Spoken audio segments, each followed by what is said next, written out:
been our desire this quarter to take a practical look at some of the things in the life of Jesus, some of the events in his own life, and some of the teachings in his own life, and to be able to look at these in such a way to say, what can I do in my life to learn to be more like Jesus?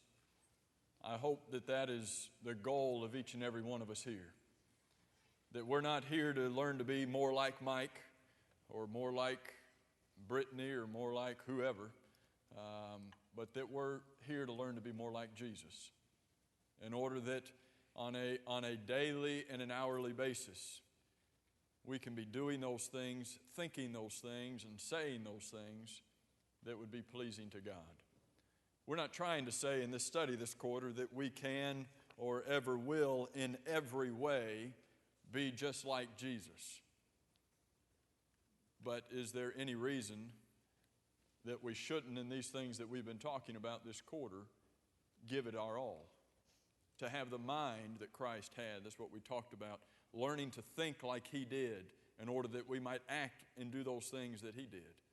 And what we talked about for the last couple of weeks on the matter of having the love for the Scripture that he had. But I want us to talk about tonight, and this will also probably be a two-part study, but to talk about how did Jesus treat other people. We're going to spend probably, it may be the rest of the quarter, looking at what I really look at as a sub-theme of this, and that is, what did Jesus do to reach the lost? If we're going to reach the lost and have the concern for the lost that Jesus had, first of all, we've got to have the mind that Jesus had and think like he did. And we've done that. We've got to have a love for the Scripture, but it sort of starts even beyond that with learning to treat people like Jesus did. We're not going to have opportunities to teach people the gospel if we don't treat them like Jesus did. You know and I know that in order for us to have an opportunity to actually sit down and study the Bible with somebody, that it all starts with what happens before that study. Before most of the time I can ask somebody to study with me, if I have treated them unfairly, if I have treated them harshly, if I have treated them in an ungodly manner, what desire are they ever going to have to sit down and study the Bible with me? None. What respect are they even going to have for me as a Christian? What respect are they going to have for my God or for his church or anything if my behavior turns them off? And folks, that's a huge responsibility we have. Before we can ever fulfill the Great Commission of teaching the gospel, we've got to set the atmosphere, we've got to set the foundation for it in a lot of ways by the way that we act and by the way that we treat other people. How does the typical American today treat other people? Badly? How would you describe? Not bad? Indifferent? Here's an average American. How are they going to treat a stranger? Depends on what part of the country you're from. What are you trying to say, Jerry? If you go to Wisconsin, they'll treat you pretty good. Okay. Parts of the country. So it's just those southern. No, it's. Is that true? Depends on what part of the country you're from. Is South Florida a little bit different than rural Mississippi? Just slightly. So, does that change the way we treat one another? Apparently, it changes the way some people treat each other. How do the typical people around us treat each other? Rude? Why are they rude? Why are people rude? Inconsiderate. What? Most people in America today look at everybody else around. They look at everybody else around them through the blinders of what's best for me. You know, what infringes on my rights. What's best for me, and then I'll take care of what everybody else is, or what's best for me. And as long as you don't get in my way, you can do whatever you want. But whatever is important to me is the most important. Okay, are these comments true, that I'm looking out for me and I'm concerned about me, and so the way I treat you is going to be determined in a large part by what's best for me? Self-centered. How does the typical person treat the person working the drive-through? Huh? And here's a typical car that goes through the drive-through. How are they treating that person that's taking your money and giving you the food? Or behind the counter? I've seen some of the worst behavior in fast food restaurants and around them, just inconsiderate, but not just on the customer's part. I've been in McDonald's where you got the person working behind the register, it's chewing you out or yelling at the customers. That's good for business, isn't it? Jerry? I had a case, I was kind of surprised by it, but, when you pull up to the turnpike and pay your toll, I usually say, how you doing, and this person said back to me, I'm fine, how you doing? I said, I'm doing great. And she said, wow, that's the first time I've ever heard that from somebody. Take your change. How often are we nice to just the most, what we would think of the most insignificant person in a toll booth? I mean, we don't know them. They don't know us. How often are we just polite to these people? And does that even matter if we are? Does it matter? Okay, we could spend all night talking about how the typical American or how the typical South Floridian or typical this or that treats each other. And basically we're going to come down to we treat each other pretty poorly. And unfortunately, we, sitting right here, are not exempt. We're not exempt from receiving that treatment. And sometimes we don't exempt ourselves from giving that kind of treatment. And that's what we need to talk about. Learning to treat other people the way that Jesus treated other people. And what I want to do tonight, next week, assuming we've got time to finish this tonight, next week we're going to look at what Jesus taught about how to treat other people. There's tons of what Jesus taught, but the first thing I want to do is to look at what Jesus did, to actually look at how Jesus treated other people. We've mentioned this verse before, but Acts chapter 1 and verse 1. Luke says, he's writing this and he says, the former treatise I made unto thee, O Theophilus, talking about the Gospel of Luke, he's referring back to that and he says, the former treatise I made unto thee, O Theophilus, of all that Jesus began both to do and to teach. And we mentioned that passage. This is one of the instances, when you start talking about how Jesus treated people, this is one of the instances where you can look at what Jesus did, both what he did in treating other people, as well as what did he teach us? What did he teach others and how to treat one another? And I think the import of that verse in Acts 1 and verse 1 is the order that Luke gives it, that Jesus did things and then there was an occasion for him to teach others to do those things. It was not just that Jesus was teaching people to do something and then he did it, but in large part it was that Jesus was already doing these things before he taught about it, so his example was already there. And so that's what I want us to look at tonight, is that example of Jesus. The example of his life, looking at some instances in his life on how he treated others. And some of the instances I want us to look at tonight, we may think are insignificant, or we may look at them and say, I don't know if I could do that in that same situation. And that's really what we need to be asking ourselves. If I'm faced with this same person, and we're not going to look tonight, I don't think, maybe I put one in here, but we're not going to look tonight, we're going to look later on about those people that came and challenged Jesus. I guess we are going to look at one. But you think about all those times that folks came and challenged Jesus, asking him questions in order they might test him and trying to trip him up and think, how would you react? How would you treat those people? If you were the Son of God and had the powers to perform miracles like he did, what would you do to them? Remember what happened to Nebuchadnezzar? Remember what the end result for what's his name? Nebuchadnezzar was? Eating grass. Remember what happened to his hands? Remember what happened to his hair? Did Jesus have the ability to do that to one of these knuckleheads that came along and tried to trip him up? Yeah, okay, you want to ask me that question? Guess what? You're eating grass for the rest of your life. How do we treat people?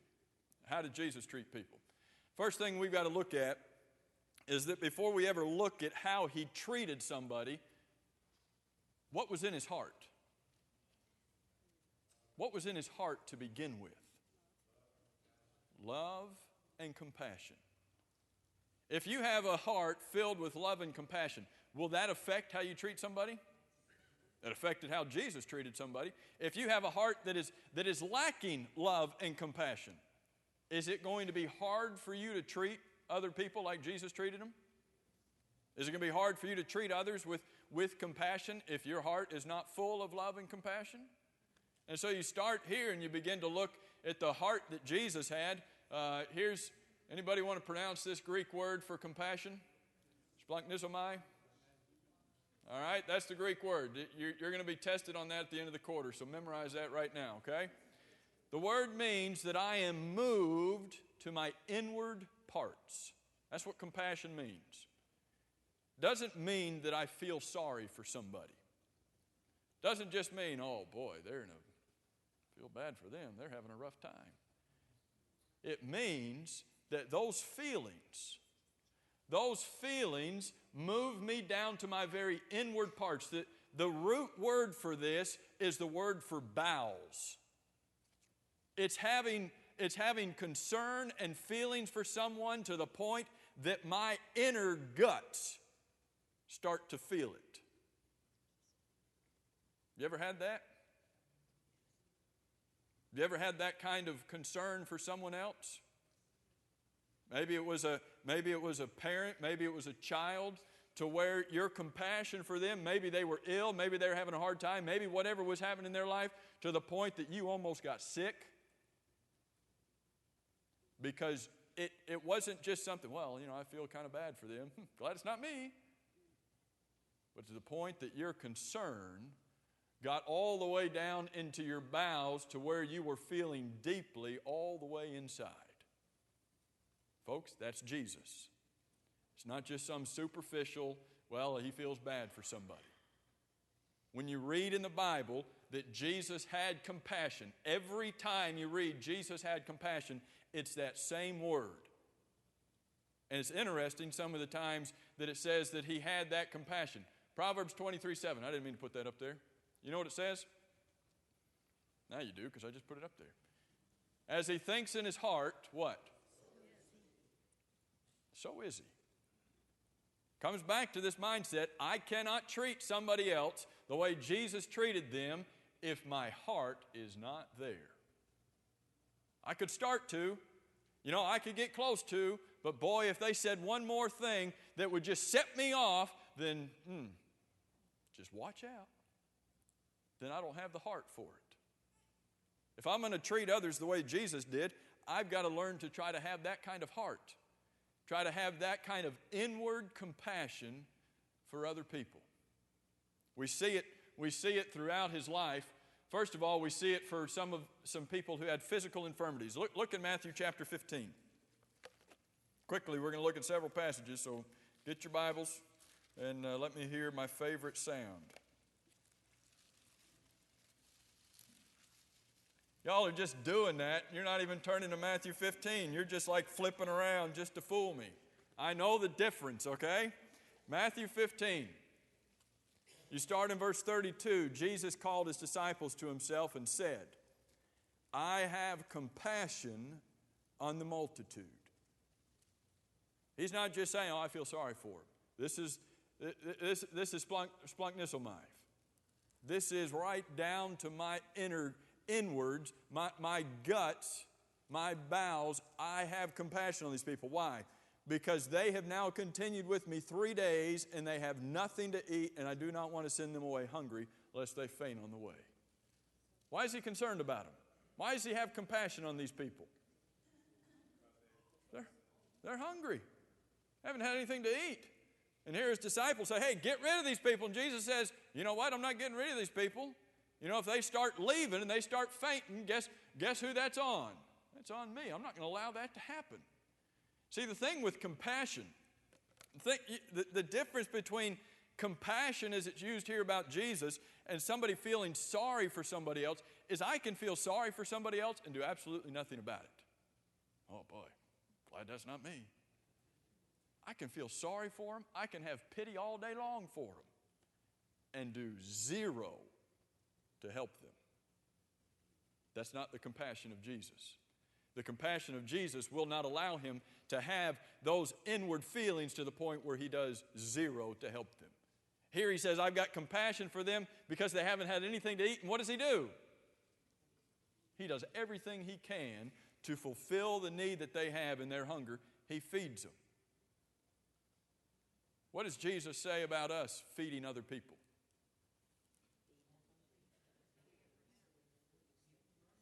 Say, speak up, feed the people. I heard that up here.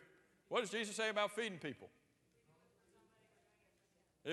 Matthew chapter 25, if you do this unto even the least of these, my brethren, you've done it unto me. Okay? What does Jesus talk about bringing a cup of cold water? Here's somebody who's maybe considered the least in the kingdom, but I bring them a cup of cold water. In whose name am I doing that? In my name? So I can get the credit? So I can say, hey, look at me. That was me. I brought them the cup of cold water. Pat me on the back. No, if you bring a cup of cold water in my name. For my sake. And when we start looking at some of these instances in the life of Jesus, what am I doing for people who are in need? And I'm not just talking about those who are hungry, but for people that we know who have physical infirmities, who have physical problems, who have hunger, whatever it is. I'm not a doctor, I'm not a magician, I'm not a nurse, so I can't help out in that respect, but what can I do? Here's a member who's in need. Here's Don and Janet Hickerson. Have you heard any announcements made in this building? Have you seen anything in the bulletins that have said, Don and Janet Hickerson are not doing well, they're in need of food? Have you seen that second part that says they're in need of food? I don't think we've said it or published it, to my knowledge. I don't think we've done it. Is the second part of that statement true? How would we know? Let's see. I've got a husband and a wife who are both not doing well. If I feel sorry for them, what do? Oh man, I'm glad that's not me. I can't imagine if both my husband and my wife, boy, that'd be sorry, wouldn't it, to have a husband and a wife.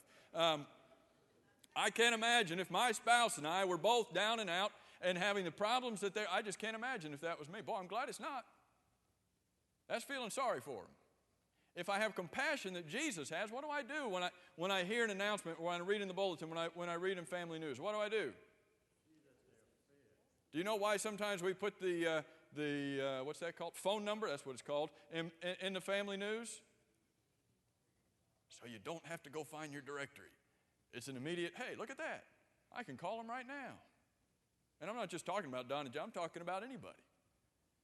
That here's somebody and a need hasn't been expressed, and so we have a mentality that says, well, nobody said they've got a need, so I don't need to do anything. Hello? What did Jesus say? What did Jesus talk about doing unto others? What did Jesus talk about doing unto them and you're doing it unto me? What did he talk about taking a cup of cold water, not for any credit, but because there's a need? Do we have the heart of compassion that Jesus had? Flip over to chapter 20. We see the same word in chapter 20. Matthew chapter 20 and verse 29. Now as they went out of Jericho, a great multitude followed him, and behold, two blind men sitting by the road, when they heard that Jesus was passing by, cried out, saying, have mercy on us, O Lord, Son of David. Then the multitude warned them that they should be quiet, but they cried out all the more, saying, have mercy on us, O Lord, Son of David. So Jesus stood still and called to them and said, what do you want me to do for you? And they said to him, Lord, that our eyes may be opened. So Jesus had compassion and touched their eyes, and immediately their eyes received sight, and they followed him. Did he have to stop? I mean, he's got his armored guard protecting him. Oh, just shut up. Be quiet. Jesus could. Have you ever heard somebody protecting you from somebody else, or you can kind of hear, oh yeah, I don't have to look over there because I'm not even going to look there. Jesus could have said, I just got to keep going. No, he stops. And then look at the question. What do you want me to do for you? I'm not saying we've got the ability to give anybody sight. Anybody got that ability? I'd like to talk to you afterwards. I'm tired of contacts, all right? We don't have the ability. Do we have the ability to say, what do you want me to do for you? And here he has compassion on him. And then what does it say? It says the same thing. Look in Mark chapter 1. You're going to see the same word that you just saw in Matthew chapter 20 over in Mark chapter 1. Mark chapter 1, beginning in verse 40. Now a leper came to Jesus, imploring him, kneeling down to him, and saying to him, if you are willing, you can make me clean. Then Jesus, moved with compassion, stretched out his hand. You got the same word, compassion. Those same inward feelings that I cannot not do anything. Does that make sense? That double negative confuse you? I can't stand here and not allow myself to do something. He's got those deep inward feelings to the point that can you imagine meeting a leper? He meets this leper, and this leper comes to him, and this leper says, man, if you're willing, you can make me clean. Jesus was moved with compassion. He stretched out his hand, and what did he do? Same thing he did to these blind guys in Matthew 20. What does he do? The ultimate thing you don't want to do with a leper. That's the last thing you want to do with a leper, isn't it? I mean, yell at him and tell him to stay on the other side of the road. But man, don't get near him. And if you got to get near him, don't let him breathe on you. And if don't touch him. He reached out his hand and touched him. What application does that have for us? Is there a hand up over here, or am I seeing things? Everybody's looking, oh, is that you? Is that you? No. What application does that have for us? Touching the unclean. What application does that have? Sometimes you got to put yourself at risk. What does that mean? I mean, for what purpose? What did you say, Nicole?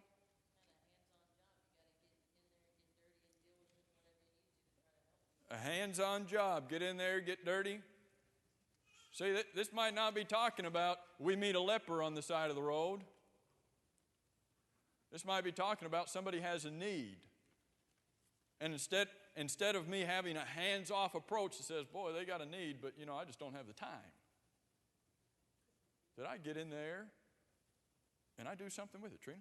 You have to look past the external and see that there's a spirit there that's hurting and needs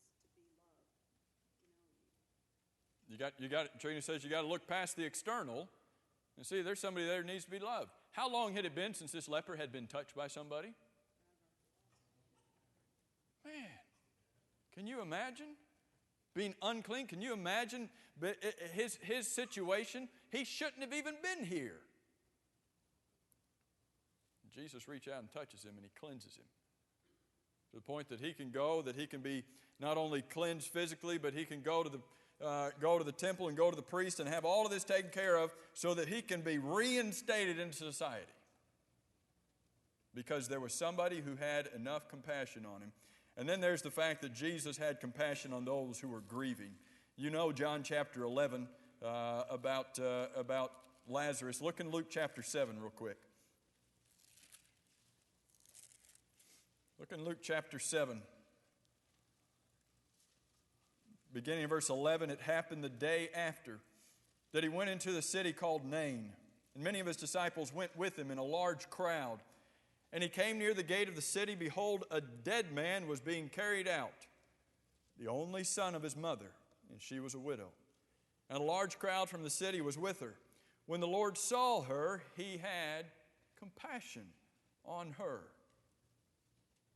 He doesn't feel bad for her. He doesn't feel sorry for her. It's not a superficial boy. That's got to be hard. Down in his inward parts, he has compassion on her. Why? What's her problem? Her son's dead.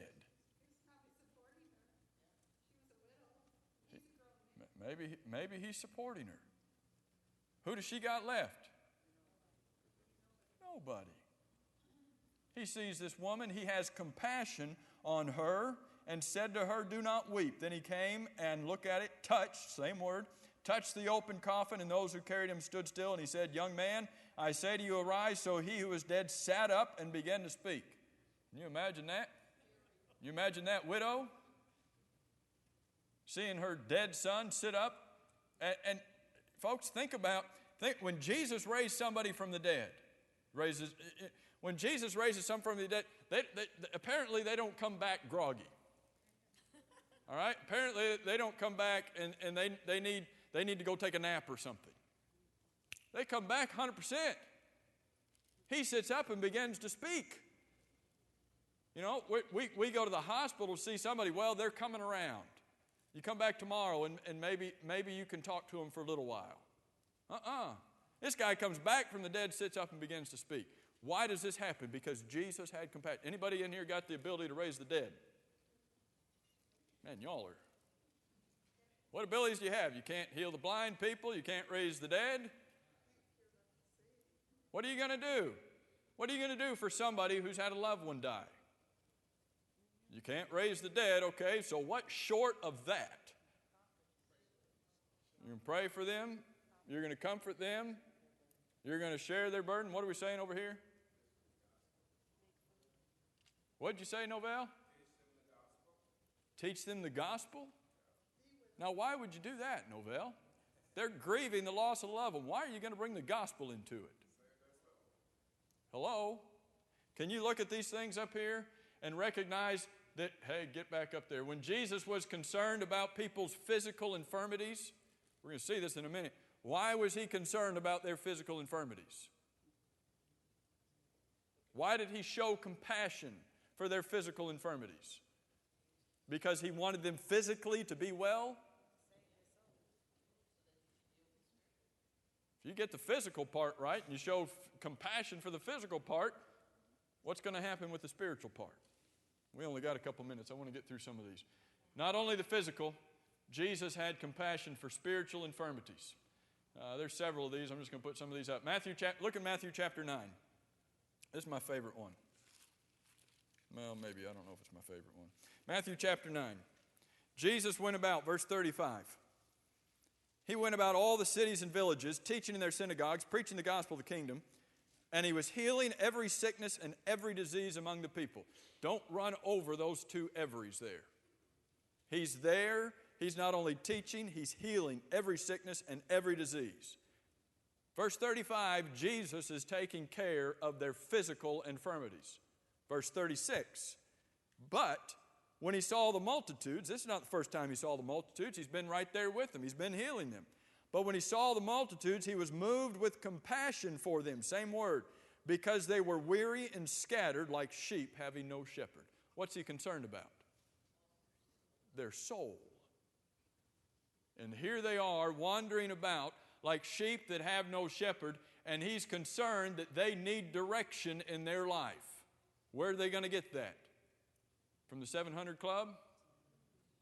Where are they going to get that? They're looking right at him in the face. Jesus met their physical needs in order that Jesus might have an opportunity to meet their spiritual needs. When somebody passes away, when we have had a number of funerals that we've had in the last few weeks, when we've had the number of people in the hospital that we have had, are there opportunities to help meet some physical needs in order that we might have an opportunity to meet spiritual needs? Why is it so often that even at funerals, the gospel is preached at the funeral? Why is that? Is that just, so that we can get another sermon in? Let's see. Are we thinking about the brevity of life? Are we thinking about our own mortality? Yeah. And is there a captive audience? Where are they going to go? Are there people who need to hear the gospel? By the dozens. We try to comfort and soothe their physical grief and emotions in order that we might meet some of their spiritual. In Matthew chapter 14, Jesus, look in Mark chapter 6. We don't have time for Matthew 14. But we've already looked at the occasion where Jesus was feeding the 4,000. In Matthew 14 as well as Mark chapter 6, Jesus is feeding the 5,000. But I want you to look at Mark chapter 6 particularly as he's feeding the 5,000, verse 34. Mark 6:34. Jesus, when he came out, saw a great multitude, and he's moved with compassion for them. Why? Because they're hungry, right? That's not what this verse says. He's going to feed the 5,000. He's concerned about the physical needs, but he's moved with compassion for them because they were like a sheep not having a shepherd. So what did he do? Look at the last sentence of verse 34. He began to teach them many things. If you have folks over for dinner who are not members of the church, is it improper for you to talk to them about the gospel? You got book, chapter, and verse, Jesus' example of him feeding people physically in order that he might feed them spiritually. What should be our number one goal with those who have spiritual needs? Doing all we can to meet them. And that's what we see in the life of Jesus. We see in Luke chapter 7. Look in Luke chapter 7. We're going to come back to some of these because I want to spend more time on these. Look in Luke chapter 7 again, starting in verse 36. Jesus comes into the house of Simon. This is not Simon Peter. Comes into this house of Simon, one of the Pharisees. Luke 7 verse 36. This Simon had asked him to eat with him. So he went to his house and he sat down to eat. Verse 37, behold, a woman in the city who was a sinner. I'm sure she was the only woman in that city who was a sinner. A woman in the city who was a sinner, when she knew that Jesus sat at the table in the Pharisee's house, brought an alabaster flask of fragrant oil. And this is not uncommon. When you got open doors and open windows, there were folks in and out of houses. But she comes to this house, brings an alabaster flask of fragrant oil, and stood at his feet behind him weeping. I want you to get this scene. She comes to this house. She knew Jesus was sitting, verse 37, at the table. She brings an alabaster flask of fragrant oil. She stood at his feet behind him weeping, and then she began to wash his feet with her tears and wiped them with the hair of her head. And she kissed his feet and anointed them with the fragrant oil. Now when the Pharisee Simon, who had invited him, saw this, he spoke to himself, saying, if you're in the presence of Jesus, does it matter if you're speaking to yourself or not? Nope. Too bad. This man, if he were a prophet, talking about Jesus, if this guy in my house were a prophet, he would know who and what manner of woman this is who's touching him, for she is a sinner, and I'm not. He doesn't say that, but that's his mindset. She's a sinner, and I'm not. Jesus answered and said to him, Simon, I have something to say to you. Would anybody be so bold as to say, well, I don't want to hear it? No, not even this guy. Teacher, say it. Verse 41. There was a certain creditor who had two debtors. One owed 500 denarii and the other 50. And when they had nothing with which to repay, he freely forgave them both. Tell me, Simon, therefore, which of them will love him more? Simon answered and said, well, I suppose the one whom he forgave more. Kind of a silly question, don't you think? And he said to him, you have rightly judged. Then he turned to the woman and he said to Simon, he turns to the woman. He's looking at the woman, but he's speaking to Simon, and what does he say? Do you see this woman? You see this woman who you say is a sinner?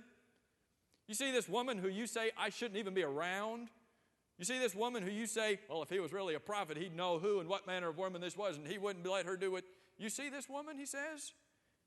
I entered your house, and all of the customary things for the host to do for the guest, you did zero. Mr. Simon, on your little high pedestal here, who's looking down at this woman who's a sinner and saying all of these evil things against her, I entered your house as a guest, and the customary things to do for a guest, you did nothing. This woman, he says, I entered your house, you gave me no water for my feet. You didn't wash my feet. I'm walking around in these dusty roads all day. You didn't wash no water for my feet, but she has washed my feet with her tears and wiped them with her hair. And you think you're better than her? You gave me no kiss, but this woman has not ceased to kiss my feet since the time I came in. And you think you're better than her? You did not anoint my head with oil, but this woman has anointed my feet with fragrant oil. Therefore I say to you, Simon, her sins, which are many, are forgiven, for she loved much. But to whom little is forgiven," you can almost hear it, "but to whom little is forgiven, the same loves little."